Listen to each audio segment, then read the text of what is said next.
Sejumlah sapi milik warga di Kabupaten Mamuju dilaporkan mati mendadak, sehingga Badan Karantina Pertanian dan Dinas Tanaman Pangan, Hortikultura dan Peternakan Provinsi Sulawesi Barat melakukan pemeriksaan hewan ternak tersebut. Sejumlah sapi milik warga di Kecamatan Kaluku, Kabupaten Mamuju dilaporkan mati mendadak. Pihak terkait di daerah menduga peristiwa yang terjadi dalam sepekan terakhir. Demikian pula disampaikan kepada Stasiun Karantina Pertanian Kelas 2 Mamuju Agus Karyono yang mengatakan dilihat dari gejalanya sapi yang mati mendadak diduga terjangkit virus Jembrana. Karena cirinya ada keringat darah dan sebagainya. Agus telah memerintahkan jajarannya untuk sementara menutup akses keluar masuk ternak dari Mamuju. Upaya itu dilakukan agar penyebaran virus Jembrana tidak meluas. Selain membatasi lalu lintas ternak, tim dari Karantina Pertanian menyiapkan penyemprotan disinfektan di titik terdampak dan isolasi terhadap ternak yang bergejala, serta akan menggalakkan vaksinasi. Pihaknya juga akan melakukan koordinasi bersama Pemkab Mamuju untuk melakukan lockdown sementara akses masuk dan keluar sapi di Mamuju. Khusus sapi ini saran kami, kita sudah koordinasi dengan Dinas Peternakan Provinsi, kemudian juga Dinas Kabupaten Mamuju, segera diisolasi Pak, sapinya tidak boleh diperjualbelikan. Kemudian segera dilakukan penyemprotan terhadap kandangnya karena penyakit Jembrana ini disebabkan oleh vektor itu perantara, yaitu dari kutu, lalat, kemudian juga dari caplak, sehingga segera disemprot. Kita tadi sudah nanti kita akan berikan disinfektan Bapak untuk Bapak, barangkali mungkin bisa dibantu dengan dinas juga. Sementara peternak sapi di Kelurahan Sinyonyoi, Ahmad mengaku ada beberapa sapi warga yang telah dilaporkan meninggal secara tiba-tiba. Sebenarnya itu kronologis kejadian daripada penyakit Jembrana ini, itu beberapa bulan yang lalu memang sudah ada yang meninggal. Sudah ada meninggal di Padamalolo, di lingkungan Padamalolo. Cuma masyarakat, khususnya peternak yang ada di situ, dia tidak melaporkan ke petugas yang ada di Kecamatan Kaluku. Itu yang pertama. Terus yang kedua, dan kita memang kaget kenapa penyakit itu muncul.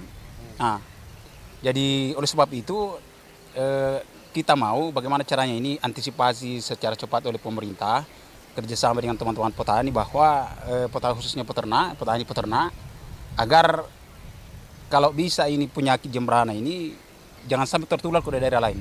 Dari investigasi itu ditemukan gejala klinis virus Jembrana di 25 ekor sapi di Kelurahan Sampoang, Kaluku. Ada gejala klinis virus Jembrana, tetapi tim tetap mengambil sampel untuk dikirim ke Balai Besar Virus Veteriner Maros dan sudah ada 4 kabupaten yang positif Jembrana, yakni Pasangkayu, Mamuju, Majene, dan Polman.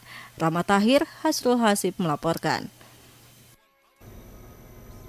Baik, terkait kasus kematian hewan ternak di wilayah Sulawesi Barat, hari ini saya berdatangan dengan dokter hewan Niputu Novi Artianti.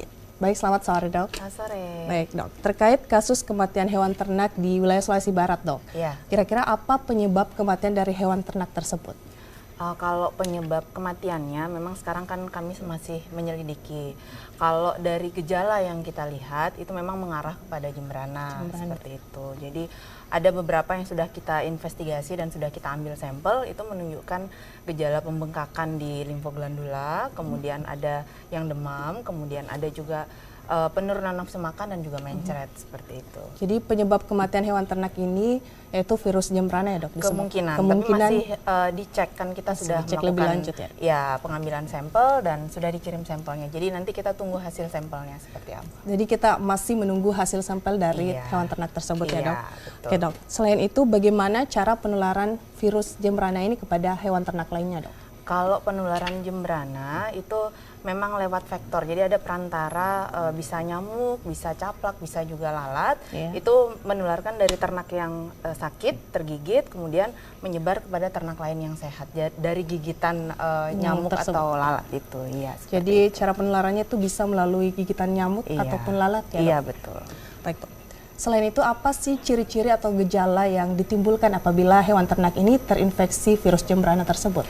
Kalau yang paling khas ya dari gejala penyakit jembrana itu adalah demam tinggi. Itu demamnya bisa 39 sampai 41, 42 derajat. Jadi kalau kita pegang sapinya itu terasa sapinya itu demam, panas. Kemudian ada pembengkakan di limfoglandula. Jadi ada di leher, kemudian di kaki depan dan juga kaki belakang. Itu kayak ada sebesar bola tenis gitu dah, kalau dia bengkak sekali itu kelihatan seperti itu.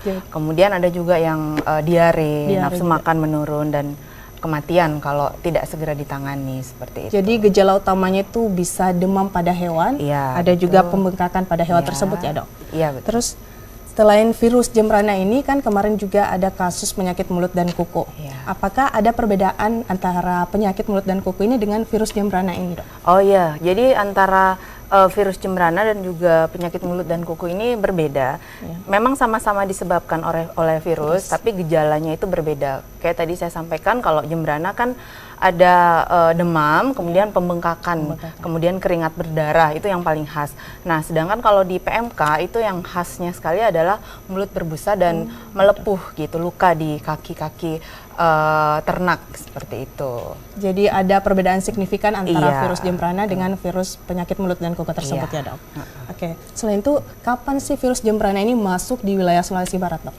Kalau dari hasil laporan yang kita sudah dapatkan dari masyarakat, itu pertama kali masuk ke Sulbar di sekitar bulan Juli 2022. Itu di Kabupaten Pasangkayu, kemudian sekarang sudah menyebar di beberapa wilayah, itu ada di Polman, Majene, dan juga Mamuju yang sekarang ini sedang kita tangani. Ya, jadi itu sudah sampai di Mamuju. Mudah-mudahan sih bisa kita cegah nggak sampai ke kabupaten yang lain ya. Dari Juli 2022 sampai bulan ini dok, kira-kira berapa sih jumlah hewan ternak yang sudah terinfeksi oleh virus tersebut dok? Oh ya, jadi kalau dari hasil laporan itu sudah ada sekitar 300-an yang mengarah kepada jembrana, dan sudah ada juga sampel yang kita ambil dan diperiksa dan memang positif jembrana seperti itu. Karena di Sulawesi Barat ini sudah ada virus jembrana yang masuk, bagaimana sih upaya pemerintah untuk mencegah terjadinya virus-virus itu menyebar ke hewan ternak yang lain? Oh iya, jadi kita sih sebenarnya sudah bekerja sama juga dengan tim dari kabupaten, karena kita kan memang tidak mungkin bekerja sendirian ya, bersama juga teman-teman dari karantina. Jadi kita sudah melakukan edukasi kepada masyarakat untuk memberitahu seperti apa sih penyakit jembrana ini dan apa sih yang harus mereka lakukan ketika melihat ternaknya mengalami gejala jembrana. Kemudian kita sudah melakukan pengobatan, pengambilan sampel, investigasi untuk lebih mencegah penyebaran yang lebih luas seperti itu.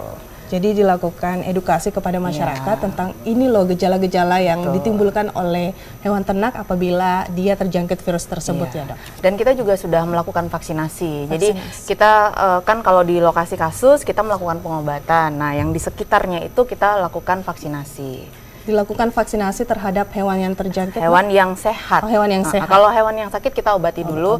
Prinsipnya kalau kita mau vaksin, ternaknya harus sehat dulu. Begitu. Berapa dosis yang diberikan dok untuk vaksinasi hewan tersebut? Kalau untuk jembrana per ekornya itu kita berikan 3 mili. Tergantung dari jenis vaksinnya masing-masing kan. Kalau untuk jembrana ini kita kasihnya 3 mili per ekor. 3 mili per ekor dalam jangka waktu per berapa bulan itu dok? Jadi kalau untuk vaksin pertama jaraknya dengan vaksin kedua itu 1 bulan. Jadi misalnya sekarang divaksin, 1 bulan lagi kita berikan vaksinasi kedua untuk benar-benar menimbulkan antibodi. Jadi ketika harapannya gitu nanti ketika ada virus menyerang ternaknya udah kuat gitu. Udah kuat antibodinya dok? Iya betul. Virus apa maksudnya, jenis apa dok? Maksudnya jenis apa sih yang diberikan itu dok? Vaksinasi jenis vaksinnya. Jadi vaksinnya ini kita dapat bantuan dari pusat, dari pemerintah pusat, dari Direktorat Kesehatan Hewan, itu dengan Pusvetma juga. Jadi yang memberikan bantuan vaksinasi ini juga dari Pusvetma, itu JDVET nama vaksinnya. JDVET. Jadi memang khusus untuk jembrana. Seperti itu. Vaksin itu khusus untuk penyakit virus jembrana. Iya, karena memang namanya penyakit virus itu kita harus lakukan pencegahan dengan vaksinasi. Iya. Apakah kasus virus jembrana ini sudah ditetapkan sebagai kejadian luar biasa dok? Kalau sampai saat ini biasanya kalau di kesehatan hewan ya kita nyebutnya itu wabah. Wabah. Iya, jadi kita saat ini memang sedang mengusahakan untuk bisa ditetapkan sebagai wabah. Tapi walaupun belum ditetapkan sebagai wabah, kita tetap melakukan upaya-upaya pencegahan dan pengendalian seperti itu biar tidak semakin menyebar gitu. Terkait dengan penyebaran, apakah virus jembrana ini bisa menular ke manusia, Dok? Oh, tidak. Jadi penyakit jembrana ini bukan penyakit zoonosis, jadi tidak menyebar tidak menular kepada manusia. Hanya menyebar terhadap hewan ternak saja. Tapi memang penyebarannya cepat gitu. Selain itu, apa upaya yang sebaiknya dilakukan oleh masyarakat yang memiliki hewan ternak apabila hewan ternaknya terinfeksi virus jembrana tersebut, Dok? Jadi kalau harapan saya sih sebenarnya masyarakat itu mulailah mengandangkan ternaknya. Kalau kita lihat kan kondisi di Sulawesi ini memang lebih banyak ternak sapi itu diliarkan. Nah, penyakit jembrana ini menyerang hanya sapi Bali. Gitu. Jadi harapannya peternak itu bisa mengandangkan, kemudian tidak diliarkan sehingga tidak saling menulari. Kemudian diisolasi dulu gitu. Iya, jadi kalau ada laporan misalnya ngelihat ternaknya nafsu makan mulai menurun, jangan tunggu lama gitu, lapor aja sama petugas. Iya, karena masing-masing kabupaten, masing-masing kecamatan itu kita sudah ada petugas. Sudah ada petugas masing-masing. Iya, untuk petugas kesehatan hewan. Jadi masyarakat itu boleh melapor, nanti petugas akan memberikan pelayanan baik itu pengobatan ataupun vaksinasi begitu. Jadi upaya yang dilakukan itu sebaiknya melapor dulu ke petugas, nanti baru diberikan masukan ataupun antisipasi selanjutnya. Iya, terutama juga memang harapannya masyarakat benar-benar lockdown dulu, maksudnya ini sapinya jangan dibawa kemana-mana gitu, di lokasi kasus. Iya, jangan diapa-apain, pokoknya diemin dulu, kandangin dulu gitu, terus lapor sama petugas. Supaya bisa diantisipasi lagi. Karena kan memang kita nggak bisa kerja sendirian kalau masyarakat partisipasi aktif kan kita akan bisa lebih mudah untuk menyelesaikan ini dan hubungan timbal balik. Iya betul, karena pemerintah kan nggak bisa cuman sendirian gitu, harus semuanya saling membantu kerjasama gitu. Itulah tadi perbincangan dengan Dr. Niputu Novi Artianti terkait dengan kasus jembrana yang telah masuk di wilayah Sulawesi Barat. Baik, Dok, kami ucapkan banyak terima kasih karena sudah hadir di tengah-tengah kami di Sulawesi Barat hari ini. Terima kasih sudah diundang. Iya.